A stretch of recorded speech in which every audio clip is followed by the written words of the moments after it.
Two girls, a whole lot of books, and even more to say about them. I'm Tor. And I'm Bronte. And this is Gorls Unplugged.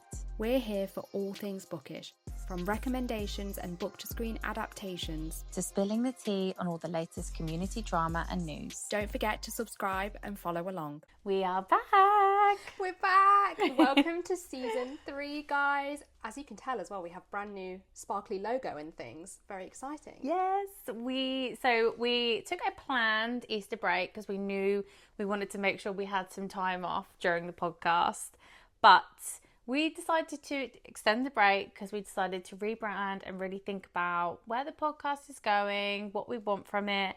And because of that, some very exciting things came up for this season. Yeah, you're going to want to make sure that you follow us as well in all the places because we have tons of exciting things coming up, including author interviews this season, which we'll tease more about later in this episode. But make sure you're following us at Gorls Unplugged on Spotify, Apple, Amazon Podcasts, Instagram, TikTok, all the places. We have the same all username. The links will be in the description below. But we are going to be doing a couple of bonus episodes here and there, and you don't want to miss some of the episodes we've got coming up, so make sure to follow so you get those notifications. 100%, and your support is always so appreciated. Those follows and subscribes are very, very important to the podcast. They are. Today we're going to be doing a bit of a first episode back wrap up, sort of talking about what we've been reading, what's going on in the bookish community, and bits and bobs like that. So much news. The reading wrap up is not going to be that far because Bronte has been slumping so bad this year. Still. And I actually did not read that much while we were on the break. So yeah, that bit might be a bit short, but there is a lot of bookish goss to fill you in on. Yeah. So before we get into the video, make sure you like and comment on this one. Tell us what you've been reading across Easter as well. So while we were off, although we didn't do much reading, you must have done some reading during March and April. So what did you read? So the main thing I read was The Ballad of Songbirds and Snakes. That took me the whole of April, guys. That took me literally a full month to read, which is insane. The first 20% I actually read really quickly, like a few days, and then I just sort of got a bit stuck with it, and I also just was really busy over April, but I thought this was going to be a 5-star book, and it wasn't. I've ended up settling on a 3.5. I fear for what the Hunger Games girlies are going to do to our podcast episode. Now you've said that. Do you know what? When I went on Goodreads after, though, a lot of the reviews were very similar to mine. Okay, interesting. And a lot of people say that Sunrise on the Reaping, which is the one after, the other prequel book that came out last year, that one's a lot better. So I am still going to do that, and I'm very excited for that. But Songbirds and Snakes, I just found a bit boring. It was a bit slow. I didn't like his villain origin story. I didn't really think there was enough rationale of how he became a villain, because it kind of was like 0 to 100 in the book. Like for 90% he actually is not that villainous at all. And then like for 10% at the end it's like... It's not really like a gradual process. I mean, I don't understand because I don't watch Hunger Games or read Hunger Games, but... Yeah, I forgot you'd not really even seen the films. Well, it's basically like if it was an origin story about Voldemort, for example. Yeah. But then Voldemort only became bad in the last 10% of the book. Yeah. That's kind of how it felt reading it. Okay. So, yeah, I didn't love it. And then, honestly, I didn't read a lot else at all. And I did read 20% of, oh gosh, what's it called? A Sky in the Storm, which is book 4 of Ember in the Ashes. Mm-hmm. And I loved that series and I loved this. But because I'm doing it on audio, I'm getting through it really slowly. Okay. Because unlike Tor, I don't do audio that often, so it takes me a while, but I do really enjoy it. I'm very excited to see where it goes. I think I'm going to be happy with the ending from what I know from a friend that's read them. So, yeah. I really need to read that series. I got the first book recently because everyone always tells me that I will love it. I think everyone should read this series. I don't think, if you like fantasy in any capacity, it's a must read. I brought my cousin the first book for Christmas, and she messaged me the other day saying she was addicted to the series and she'd almost finished it. Oh my god. Don't you just love that when you buy someone a book that you're reading and then they like storm past you? Yeah, I know. And that's what happened with my friend Jamie. She read it, she started them when I was on book 2 and then she finished them way before me. She is our friend Jamie. Yeah. She is one of the fastest readers I've ever known in my life. She's wild. She will literally pick up a book and then 2 hours later you'll have a text saying she's finished it, and it's crazy, wild, absolutely mental. Yeah. So yeah, that's all I read really. Not the most exciting or biggest update. I will, when we talk about what I'm currently reading, have a very kind of exciting update though and recommendation. Oh yeah, I feel like I know what you're going to talk about. Yeah. So for me, I also didn't read too much. One of the reasons we chose the break when we did is obviously because of my kids being on school holidays. So that took up a good 2.5 weeks worth of my time where I basically read nothing or read stuff very slowly. But since the last break, I finished Wrath of the Dragons, which is the second book in Olivia Rose Darling's series. And I have to say, it actually really disappointed me. Oh no. Which was really, really sad because Fear the Flames was one of my top books of 2025. So that was a little bit disappointing. It just had that typical second book in a series syndrome. Do you know what I mean? Where the pacing kind of fluctuated a bit and the romance got a little bit lost. The chemistry didn't feel as great. So that was a little bit disappointing. I also read Love Song by Elle Kennedy, which was just one of the fucking best things I've ever done. It was so funny. It is it's not part of the Campus Diary series, but it's spin-off from Off Campus because it's the kids of some of the original characters. So the fucking dad chat vibes in this big. Oh my God, I was crying with laughter. It was so funny. But you know what? One of the things I actually really liked about this book, I was doing a review on it the other day, and there's a lot of mental health and neurodiversity rep within this book without specifically calling it out.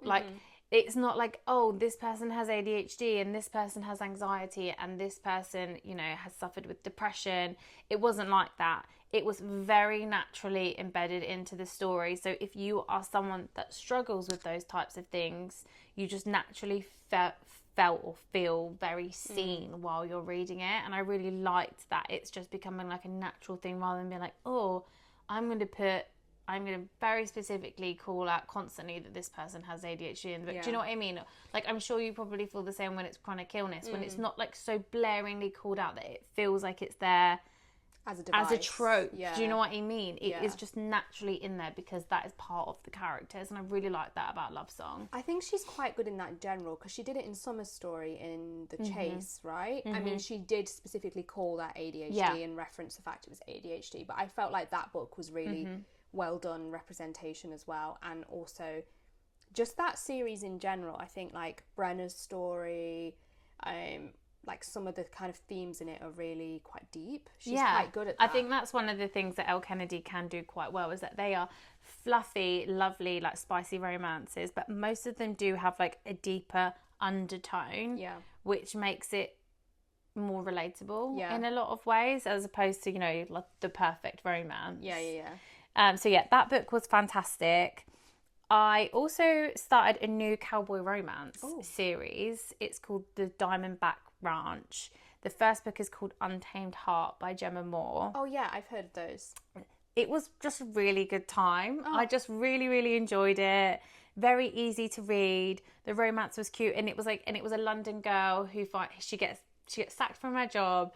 She finds out her boyfriend's cheating on her, and she goes over to her family's ranch in Wyoming and obviously falls in love with a cowboy. So it is super cheesy, but it was a very nice, easy, summery kind of romance. Rebel Blue, Chestnut Springs type of vibe. So whether or not you like it, I don't know. Have you read, I think it's the Lucky Ranch series, which is the first book's Cash, the second book's Wyatt. No. I read book 1 of that and I really liked it, and I keep meaning to go on to book 2, so I think you should read them as well. I should, because I fucking love a cowboy romance. Yeah. I feel like I was born to live on a ranch, even though I don't like getting dirty. I was about to say, you don't really like animals that much either. Yeah, but I'm supposed to be one of those people that runs the ranch. Yeah. Do you know what I mean? Yeah. Like Beth in Yellowstone. She just runs the shit and everyone's scared of her and she looks really fucking cool and good while she does it. That's what I should be like. Maybe with less alcohol involved. and cigarettes. Yeah. And then finally, I read, actually listened to Cindervale by the Twisted Sisters. Oh my fucking good God. This book, when I tell you, I was like chronically on the edge of my seat the entire time. There was so much stuff going on, typical like Twisted Sisters fashion. And I just have really started to enjoy where the series is going. A bit like Zodiac Academy, the first book, it takes some real getting used to because it's like new characters and there's lots of people, like most of their books are. So you're trying to connect with lots of different characters at the same time. But now by book 3, you're invested in every single person. You form some type of emotional attachment to every single person. And there's just so much wild shit going on.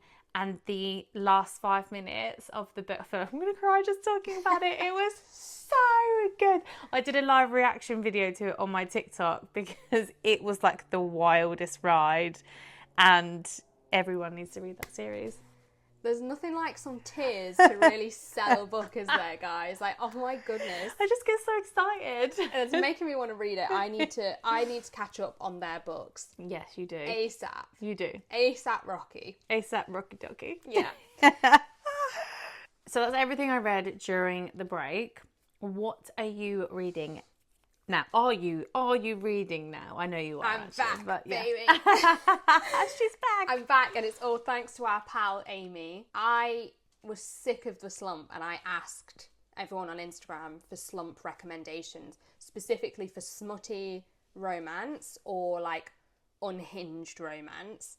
Because in the past, when I've been in really, really bad slumps, there's like 2 specific things that have broken it. One is mafia romance, and one is something crazy like Ice Planet Barbarians or monster romance. Just something totally out of the norm. Totally out of the norm, and just something that's so sort of like addictive because you want to be like, what? Like, what is going on? So, Amy recommended to me the Edge of Darkness series by Lee Rivers. If you know me, if you've been listening to this podcast for a while, you'll know that I don't really read dark romance. Well, you're not a dark romance girly, I wouldn't say, but you do randomly pop up with these like random, like the mafia romance with Sinners, Marrow. Yeah. Like you do them in between. And typically, actually, it usually is when you're a little bit slumpy. Yeah, it's when I'm in a slump. That's the only time I normally do it. It basically happens like once a year. Yeah. But yeah, in terms of like a go-to genre, it's not one of my sort of top ones.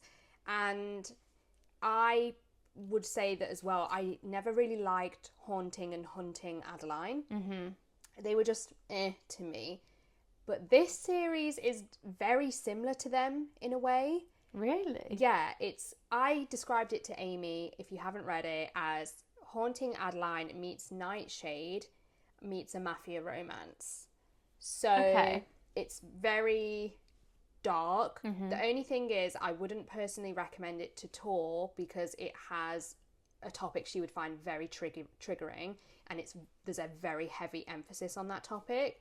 Oh god. Yeah. I nearly picked them up the other day because you were enjoying them so much, and Meg also read them. Yeah. I saw on her reading wrap up, so I was like, oh, maybe I'll read them. Everybody loves them, but Tor would find it super triggering. And in general, if you're someone that is quite heavily affected by triggers, pretty much every trigger possible is in this series. But I had never considered them, didn't really ever think they were going to be my thing, and then Amy, our friend, loved them, recommended them as my slump. I started book 1 at about 11 p.m. I'd finished it by 4 a.m. and then 3 days later, I am now... Bearing in mind this was on a weeknight, she had to get up and work the next morning. And I regretted that decision a lot. But now, 3 days later, I am about 40% of the way into book 3. So I've done Insatiable, Voracious, which is book 2, and now I'm on Restitution, which is the final book in the trilogy. It is a completed series as well, and there's like a spin-off novella about one of the characters in it. So if you want Is it like an interconnected series, or it's all about like one set of characters? Yeah, it's following one specific couple. Okay. And then the spin-off is about a different character. The novella, is about a different character. But yeah, it's like And it's so many tropes in it as well, where it like shouldn't work because there's that many, but it does. So it's like second chance romance. Sometimes tropey does work. Yeah. And it's just so addictive. I can't tell you why, but it's so addictive. The writing's not even great. It's not like it's funny or anything. It's just really addictive. Wild. Yeah, I know. And I'm also still reading I'm sad I can't. I'm sad I can't. I know. Read it. Because the first book I was like, oh, I think Tor would really like this. And then the whole second book is basically, I mean, I don't think it's a spoiler to say, but there's a lot of flashbacks to something about pregnancy loss. It's like heavy. There's a big focus on it. So if that's anything that's triggering for you at home or Tor, no. I'm not going to read it. No, I think it will make you sad. Oh my God. Okay, fine. I'm not going to read that. Yeah, no. But she maybe has some other books, I don't know, that are like similar vibe. But yeah, maybe I'll look into her. Yeah, because it was really good. I think you would have liked it other than that. Mm-hmm. It's a shame, but yeah. What about you? What are you up to? What are you reading? What am I reading? I have 3 books on the go at the minute. Of course you do. Always a 3-book girly. So I am listening to Half City by Kate Gold on audio, and it is sensational. I saw so many 5 stars of that. I'm really, really enjoying it. It is like a bit like if Shadowhunters and Nightshade had a baby with like a little bit of like sprinkling of like Buffy sass. Like it's got that kind of like 90s noughties, like gritty. Do you know what I mean? Yeah. It's just really enjoyable. The chemistry between the FMC and the MMC is really good, really like tangible, like you're really like invested. Even though I wouldn't say it's particularly, I normally only kind of feel that type of chemistry if it's really good slow burn and enemies to lovers. Not always, but I usually need that kind of like tension. But it isn't even particularly like that. There's just like a very good like natural chemistry between these characters. Interesting story, kind of mysterious. I'm really, really enjoying it. And bonus that it only actually recently released, but we're already getting the second book in October. So that's great. I'm also reading Reckless Vow, I think it's called, which is the second book in that Diamondback Ranch series that I've been reading. Really good. She actually, a bit like Elle Kennedy, there's like a deeper undertone to things, which is nice, even though they're cheesy, fluffy, spicy. And the proof that I'm reading is called If Books Could Kill by Kate Ibel. I never know how to pronounce her last name. It's her debut novel. And it's this like weird blend of genres because it's like a romance book mixed with a thriller with like this kind of like sprinkling of magical realism in it. So basically, it's about this woman who accidentally makes a wish to become the like female lead or the main character in her favourite romance author's next book. And she obviously doesn't know she's making an actual wish. The wish gets granted, but the author is actually writing a thriller. Oh no. So it's really good. It's really fast paced. Like it jumps in so quickly into the story, which is really cool. Like I said, very, very fast paced. And it's actually really funny as well. I've really been laughing out loud at it in bed, which has really been annoying Kyle while he's trying to read his book. So that's releasing in June. I obviously haven't finished it yet, so it might end up not being as good as what I think it is right now. But at the minute, I'm about 40% of the way through. I feel physical books take me longer because I don't read them in bed as much, which is my main reading time. But so far, I'm really, really enjoying it. So those are all my current reads. It sounds good. It sounds very original and different. Yeah. Which we always like. It's a good time, yeah. Yeah. So obviously that's what we've been reading, what we're currently reading, but there's also been a lot of stuff going on in the general bookish space while we've been away. There's so much like new news almost. Yeah. Like constantly. I feel like every time we do videos for you guys, there's further stuff to update you on. So we're going to go through some of that now. So first of all, probably a little bit of old news by now, but we got the teaser trailer for the next season of Bridgerton, and we're pretty now sure it's going to be Francesca's season, obviously. Yeah. How do you feel about that? I'm not that arsed about Francesca as a character. Yeah. Like, I do like her, but I feel like I'm so intrigued by Eloise's season. I wanted it to be Eloise's season. However, in saying that, Francesca's story has already been kind of arching over 2 seasons anyway. So it makes sense for it to be her season next. But I think just because I want it to be Eloise's season so badly, I was a little bit disappointed. Yeah. But I am excited for Francesca's season. I think it's going to be good. I'm very curious to see how they're going to like manage it between like Scotland and London, like how the other characters are going to kind of stay in it. Yeah, I'm intrigued by this because I've never read the books. You've read some of the books, right? Some of them, but not up to this point. Yeah, and a lot of the girls in our friendship group have read the book, so they kind of know what's coming, whereas I really go into these seasons blind. And I'm excited for Francesca in the sense that I really love her as a character. I think she's so relatable. But I also was really hoping for Eloise because Eloise is my favourite character in the whole show. And I just do feel like we've had so much of her as a side character. I really want to see her as a main character now. But I am intrigued to see how much they do of Francesca in this season versus Eloise. I feel like we may get the start of Eloise's story in this season. I mean, we always do, don't we? So, especially because, like you said, we've already had 2 seasons, basically, of Francesca. Like, how much are they going to kind of drag out the next phase versus maybe it'll be like a 75% Francesca, 25% Eloise sort of thing. I am also intrigued by how they're going to approach her romance, like Francesca's romance, knowing that in the books it is a man. Yes. And obviously in the show they have made her lesbian, which is great. But there's an element of her story, and I won't give spoilers for anyone who doesn't know anything at all and doesn't want to know anything for anything at all. There's an element of her story that is quite specific to a male and female relationship, let's say. So I'm intrigued to see where they take this. I'm really hit and miss with Bridgerton in general, I would say. Like, I either love the seasons. You're really hard to please with TV and film, though. I don't think I am, but and she books. thinks I am. I'm just really easily pleased by most things. To be fair, I do love season 2 now on rewatch. I didn't love season 2 at the time, but season 1 and the latest season, which was I just have the biggest girl crush on the actress that plays Kate Sharma. Like, I am so obsessed with her. When I found out she's going to be in The Devil Wears Prada 2, I was like frothing at the mouth. That's so funny. Like, that kind of stuff doesn't influence I would swing sides for her.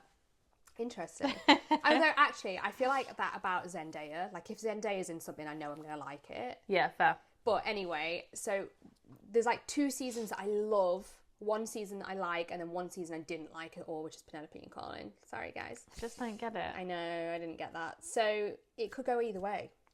Yeah. I think regardless of Bridgerton, whether you like or don't like the season, you love watching it. Yeah. Do you know what I mean? Well, it's like not even just the actual romance story. It's the dynamics of the family and like the visuals and the music. Yeah, exactly. It's just an experience. Yeah, like when I think of Penelope and Colin's season, I think of the like orchestral version of the Pitbull song. Like, it just plays on repeat in my head even now. I love it. Yeah, literally. And obviously, like for me, last season we got a Paramore cover. Yeah. So I was like in my element, and that's all I think of now. So yeah, it's just an experience as a whole to watch. And then sticking with trailers, they dropped the trailer for Practical Magic 2.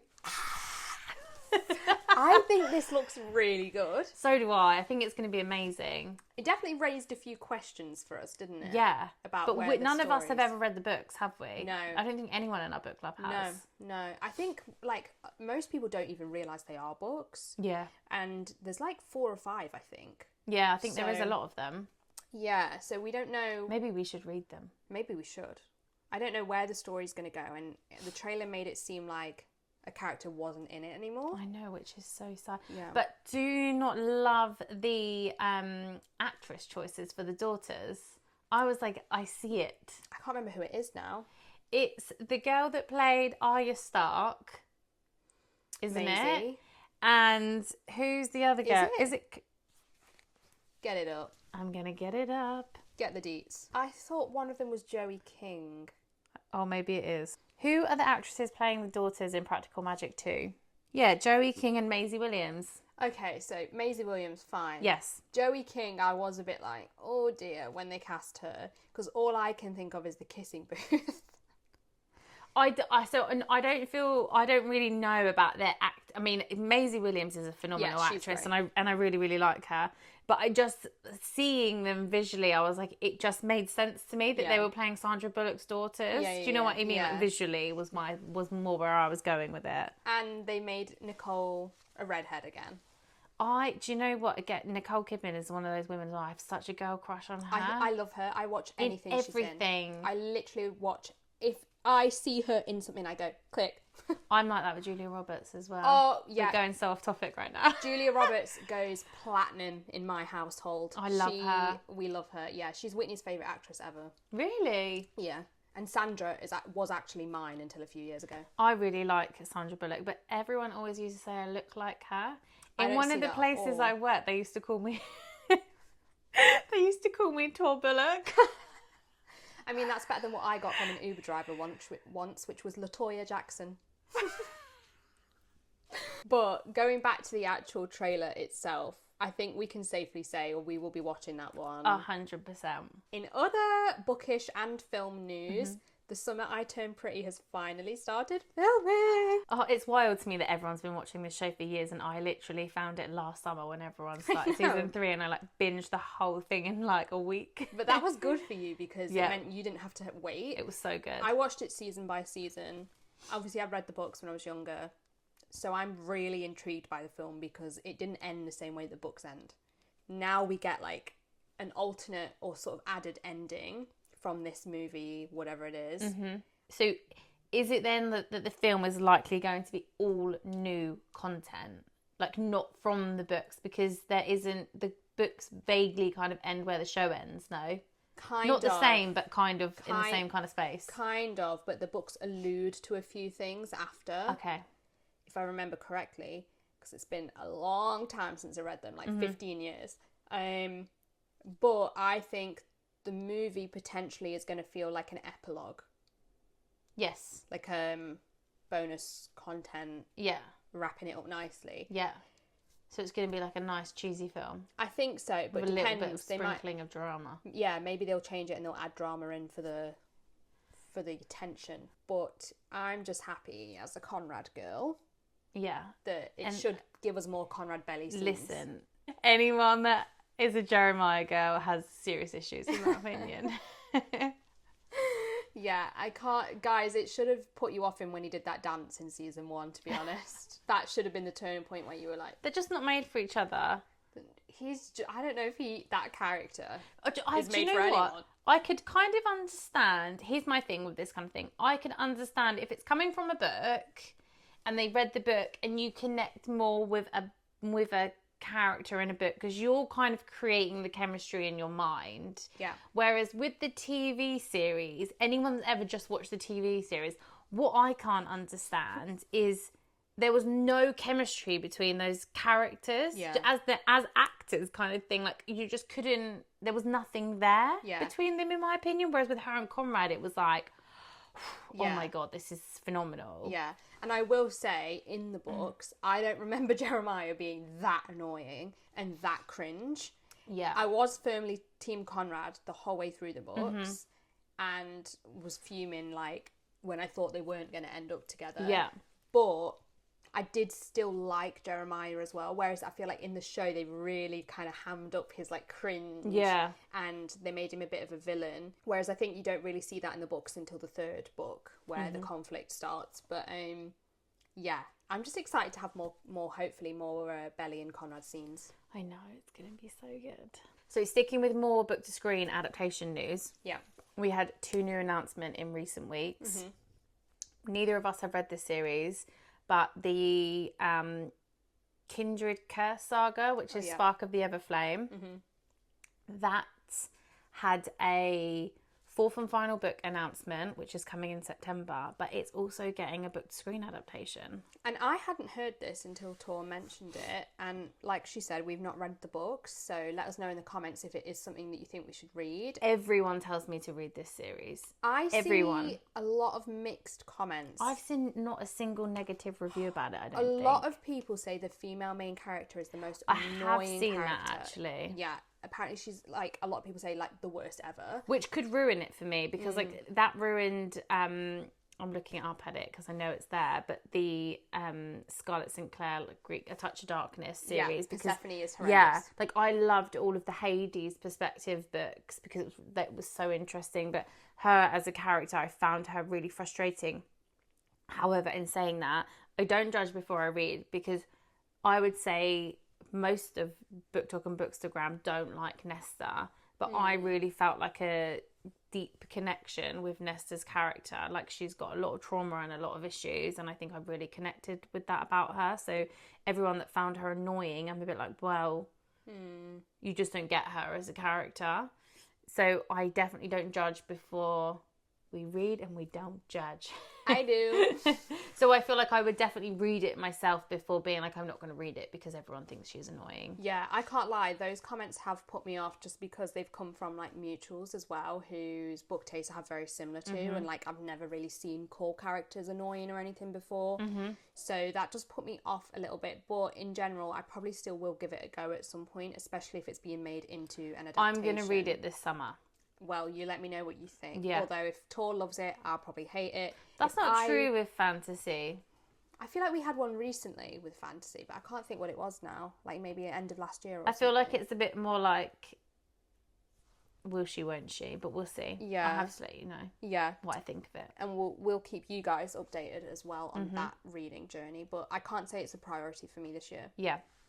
The other series that we got news about book to screen adaptation is T.L. Swan's Mile High series. I know that you haven't read this, and to be honest with you, I don't actually think that you would like the books. Yeah. But I love this series. You might actually like them, to be fair. I don't know. Aren't they billionaire romance? Yeah, they are. I love a billionaire romance. It just like, I just love to live in that la la land. That not that I'll meet a billionaire because I'm very happily married, but like, I don't know, maybe some distant uncle will die and Kyle will become a millionaire. Like, that would be really cool. But no, it's a really great series if you like that kind of thing. And she as an author, her writing is really funny, like laugh out loud, crying with laughter at some of the things that happen in these books funny. And it's being made into a TV show, so it will be like a season per couple. So, and it's about four brothers, so that's very exciting news for me. That is very exciting. Do we know who's adapting that? Like, is it Amazon? I cannot remember. Okay. For the life of me, I cannot remember. Because I feel like I should start writing those things down when I plan these out for us. I was just going to say, the reason I was asking, because I feel like Amazon are doing a lot of book adaptations. Amazon are doing loads, but also so is Netflix. You know, they're doing all the Elsie Silvers, and so there is so much good TV coming over the next couple of years. Yeah, they're finally getting the idea of like, we want to see these stories on screen instead of the same old things rehashed a million times. What did they remake recently that was like, not again, surely? I think it might have been Willy Wonka. That I was like, come on, it's been done that 3 was times crap as now. well. The Timothy one, not awful. Not cool at all. Okay, so this one, I know that you've got strong feelings on this, so we're going to take this lightly, ease her into it, because she's very stressed about this situation. Oh my God, I know what it is. So they have made their castings for Emily Henry's Beach Read adaptation, and they have cast, what's their names? Daphne so-and-so. Phoebe. Oh, Daphne's her character in Bridgerton. Yeah, Phoebe Diviner.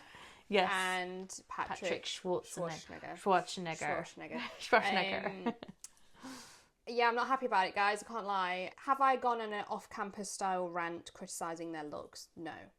But do I now understand the way some of those people felt at the time? Maybe. Do you know what? Phoebe, when she was cast, I was like, oh, she's not really visually how I imagine the character, but she's a great actress. Yes. I'm intrigued to see what she does. I'm sure it will be great. I'm sure she'll bring the character to life in a great way. I personally saw her, funnily enough, more as Daphne from Funny Story.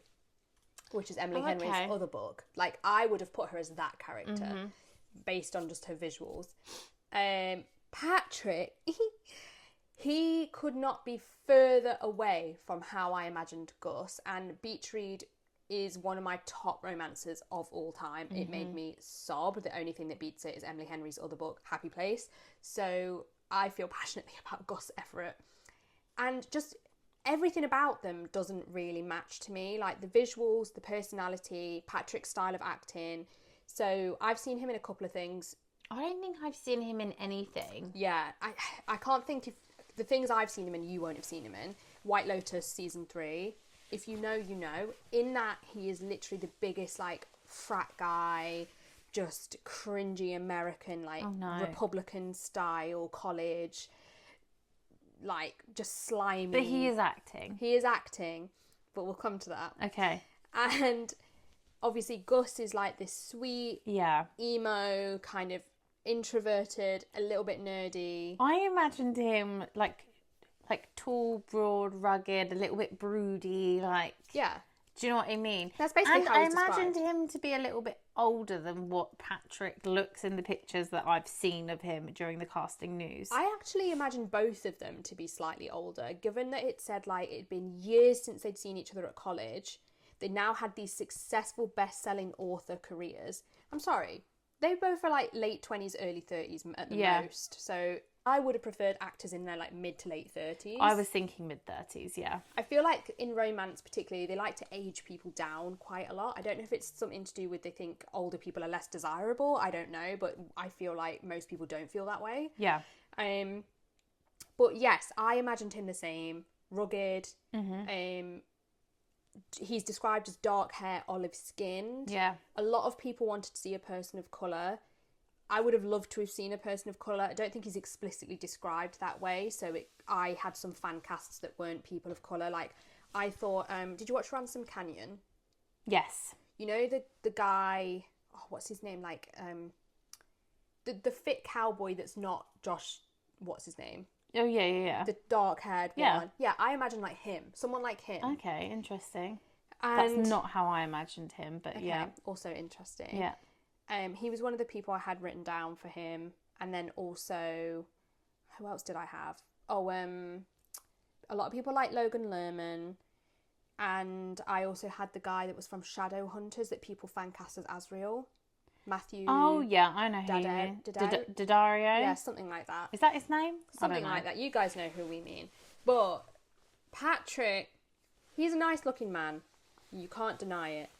But he's not that character. He's so all-American looking. I do sometimes wonder, though, that is it because they cast her and then they're shortlisting for him and actually their chemistry together. Well, that's what they said. Is it? Oh, that's is it? Exactly what they said. Oh, is it? Yeah. I swear to God, I did not know that. That's what they've said in a statement, because I feel they did basically a statement because I feel like they knew people were going to be unhappy. Yeah. And one of the things as well is that Fabian Frankel, who is from House of the Dragon, he had like an Instagram story with the script. So people thought he was going to be Gus. And he's, again, that same sort of dark hair, tan skin, like very fit the vibe. And people were very excited about that. And then it's not him. But the biggest thing that a lot of people are annoyed at, probably including myself, yeah, I can't lie, I am annoyed at this. Patrick is MAGA, right wing. Oh, no. He's had some controversies as well. That's not who I want playing Gus, because Gus is, like, to me, the opposite of that. Yeah. So it's just like, I wish they'd picked someone who more embodied the character. I know that in an ideal world, maybe this was like 15 years ago, politics wouldn't come into it because politics was less extreme then, right? Like, you could have, whether it's in the UK and it'd be Labour Tory, or the US and it'd be Republican Democrat, you could get along with people from different political opinions. But I feel like now it's past that. There's so much more of a divide now, isn't there? So now I'm like, I'm not too happy about that. So reading and watching is political. It is. We take that stance. We do. They also look like brother and sister, I can't lie.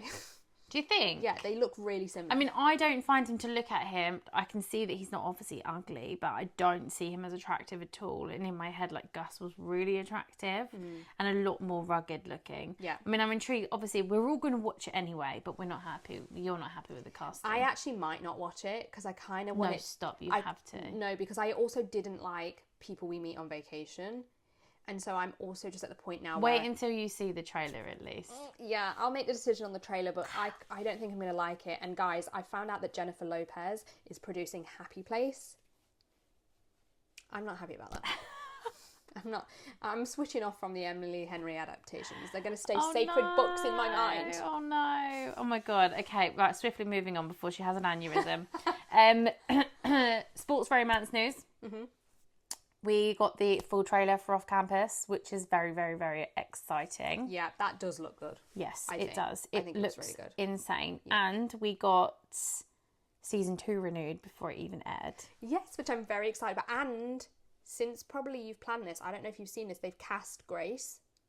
Have they? They've cast Grace. Literally saw this last night. Yeah. And she's perfect.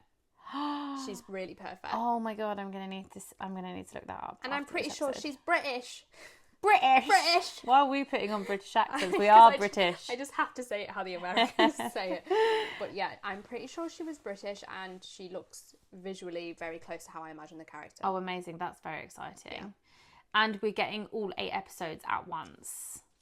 See, I do love a weekly release where you have something to look forward to, like, you know, with Summer I Turn Pretty. Yeah. I know what you mean, but I do feel like it's going to be so good to binge this. Yeah, but I've got no willpower. I'll get through it in two days, and then I'll be like, what do I watch now? Well, we're actually, Bronte and I are getting together the day after release for something very exciting. And she's actually going to have a sleepover, and we're going to watch some on the Thursday night, aren't we? Which is very exciting. Which will be very fun. We get to experience it together. Yeah, so let's hope I don't hate it, guys. But no, I don't think I will, because the trailer looks really good. Yeah. We've also got Heated Rivalry Season 2 confirmed. I think they might have actually started filming now too. I don't know if I saw that or not. I think I have. I think what I saw is that they're starting filming this summer. Yeah, and it should be coming out in early 2027, right? That's what I've seen. I'm so excited for this. Season 1 was like 6 stars for me. Like, I absolutely loved it. You've still not seen it, have you? I watched the first episode and I didn't really get into it, but everyone has said to me, you need to give it at least 2 episodes. Yeah, it's a slow burn. Yeah. It is, and it's quite different to other things, but then you will love it. I think is it episode 3? I think it's episode 3 that will make you sob. Oh God. My problem is like I don't watch much TV, like TV that I have to like actually sit and watch. I don't watch much of it. Like typically the TV I have on at home is reality TV as background noise while I'm podcast planning or I'm doing admin for the kids. Like, so I don't watch that much TV, but I will at some point sit and watch it. Yeah. Do you not watch TV while you work? No. Oh, see, I watch a lot of TV while I work. If I have something on in the background because I'm doing like administrative work, then it's reality TV because it needs to be stuff that I can zone out of. Yeah. But I would say 80% of my work is being in meetings. Oh, I could never, guys. I could absolutely never. I had a full day of meetings on Monday. This is so off topic, but I had a full day of meetings on Monday. That rarely happens for me. I want to die by the end of the day. That is my life. Yeah. That is my life. Okay, so some book news. Yeah. We also saw that Rebecca Yarros has officially announced that she is writing the next book in the Imperium. So she started book 4 is what she announced. Since then, some very eagle-eyed people have noticed on Amazon, I think it was on Amazon, that there is an Empyrean potential novella set for release this September. So that's quite interesting, very exciting for some of us. There has also been a big announcement from the Twisted Sisters. There has, yes. We are getting a Christmas Zodiac Academy book, right? Yeah. So it's going to be like in the style of an advent calendar as well. 25 chapters, so you can read like a chapter a day over Christmas or December specifically, which I think is such a cute idea. Yeah, but it's coming out in October. Who's waiting that long? Oh, is it? I think it's coming out in October. I'm sure that's what I saw on the Amazon post. I will not be waiting that long. There is no way I can wait that long to read that. It's going to be really nice to be back with those characters again because... Seems to be talking about them a lot. Yeah, we do seem to be talking about them a lot. There's a lot of Twisted Sisters talk going on. Weird. I'm very excited to be back with those characters because I actually feel like it feels like ages since Zodiac finished. Ages. But it wasn't. And it is, they have confirmed, it's not like a random Christmas thing like during the stories. It is set after the events of Restless Stars. I'm really excited. And I always love it in general in their series when they do like seasonal things. So, you know, like in Ruthless Boys, there's a Christmas scene. In Zodiac Academy as well, they do the snowball fight. Yeah. It's just good vibes. It's always funny when they do like events. So if Christmas is in it, it will be cute. Yeah, 100%. I will love it. I mean, if I can hold off reading it till December, I'll be absolutely amazed. Yeah. So final bit of news, we have some actual sort of bookish event news for people who are in the UK. Next year, there's going to be a huge event called Readers and Rebels. So we're going to tell you a little bit about that. Yeah, it's going to be based in Wales. It's being hosted by some amazing people from within the bookish community, which is amazing because then we know that it's really coming from a place of genuine bookish interest. And we have also already been privileged to have heard some very exciting whispers about who's going to be attending. So make sure that you go and check them out, follow them on their socials for all the latest updates. There is a form for interest for vendors and authors available to sign up. So we'll see you in Wales 2027. And we'll put the link to their socials in the description so you can find it below. Yeah. So you might have noticed in this episode that we've been a little bit suspicious. We've been teasing a few Easter eggs, much like two authors who also love an Easter egg. We have a very, very special surprise for you coming up. We're actually going to be interviewing, drumroll please, the Twisted Sisters, also known as Caroline Peckham and Suzanne Valenti, the authors of Zodiac Academy. Obviously, if you've been here for a while, you know that that is the book series that basically made us friends and started our whole book talk journey. Yeah. So we're really excited for that. This is absolutely like huge mega for us. I know I'm an emotional girl, but I genuinely get emotional talking about it because it just feels like for us, and we'll talk about this a bit more in next week's episode, but this feels like a very full circle moment for us as people and creators. So we're so excited. So again, please make sure that you remember to follow and subscribe to our channels to be in with the first bit of knowledge to know when the next episodes have dropped. We've also got a bonus episode planned for next week. So you're going to get extra doses of us in May because before we interview them, we want to do a full roundup of our love of Zodiac Academy, the Solaria universe, all their other books. We'll go into a bit more of our origin story as creators and podcasters and how this series has impacted us as people.